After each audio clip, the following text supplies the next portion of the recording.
દોસ્તો નમસ્કાર, હું પોતે રાજેન્દ્ર પટેલ. આજે જે હું વાત કરવાનો છું એ ખેતીને ઓર્ગેનિક બનાવવાવાળી જે મલ્ટીપ્લાય ટેકનિક શું છે એની ચર્ચા કરીશ.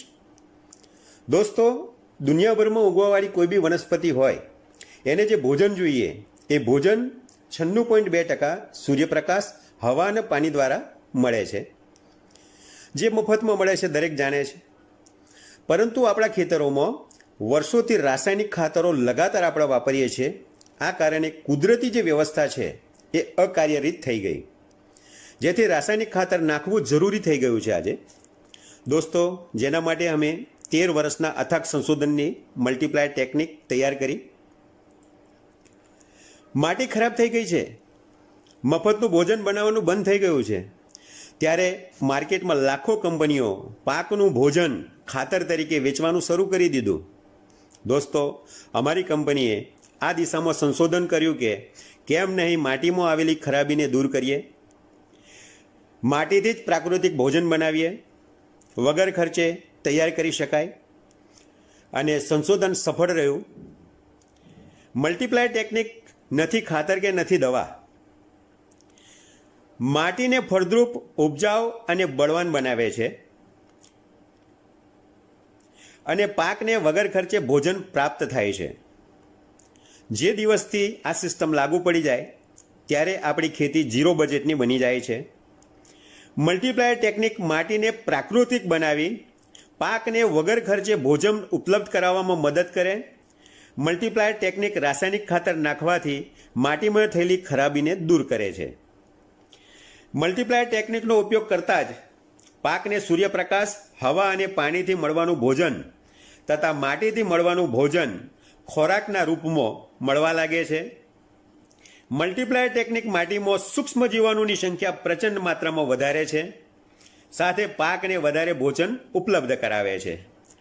મલ્ટીપ્લાયર ટેકનિકને વાપરવાથી પાકને વધારે ભોજન મળે છે, એટલા માટે પાક બળવાન બને છે અને બળવાન પાક ઉપર કીડ અને રોગનો એટેક ઓછામાં ઓછો થાય છે. રાસાયણિક ખેતીને ઓર્ગેનિક ખેતીમાં બદલવા માટે એનો જે સમય મર્યાદા છે દોસ્તો એ 7 વર્ષની છે. સમજીને કરવાથી આસાનીથી થઈ શકે છે. જેવી કે રાસાયણિક ખેતીને ઓર્ગેનિક ખેતીમાં બદલવા માટે સૌપ્રથમ રાસાયણિક ખાતર ઉપર મલ્ટીપ્લાયરનું કોટિંગ કરીને વાપરી શકાય છે. બીજું, રસ ચૂસવાવાળા કીટકો જે છે એની સમસ્યાથી પૂર્ણતા પ્રાપ્ત કરવા માટે 15 લીટરના પંપમાં 5 મિલી કૃષ્ણ નારાયણ અસ્ત્ર ઓર્ગેનિક કીટનાશક છે એને મેળવીને છંટકાવ કરાય, જેથી જલ્દીથી કંટ્રોલમાં આવે અને ખેડૂતનો ખર્ચો ઘટે. આમાં રાસાયણિક દવાઓ પણ સાથે ભેળવીને મારી શકાય છે.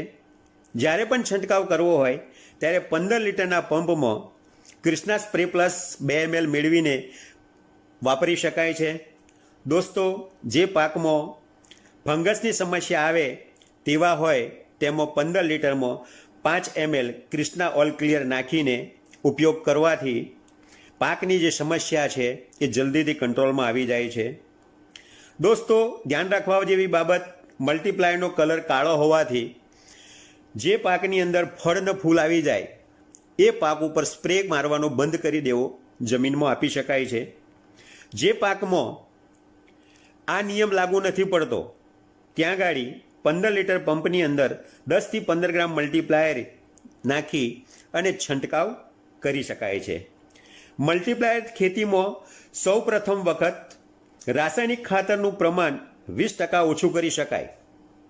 ત્યાર પછી ઉત્પાદન વધવા માંડે, ત્યારબાદ દર વર્ષે 20% રાસાયણિક ખાતરને ઓછું કરતા જાઓ.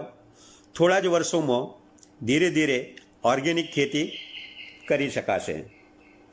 દોસ્તો, જે વર્ષે જનરલી 5 થી 7 વર્ષમાં ઓર્ગેનિક ખેતી થઈ જાય છે, આ વર્ષે નાખ્યું એટલે તમારું ઉત્પાદન વધવાની શરૂઆત થઈ ગઈ. બીજા વર્ષે તમે ખાતર નાખો છો,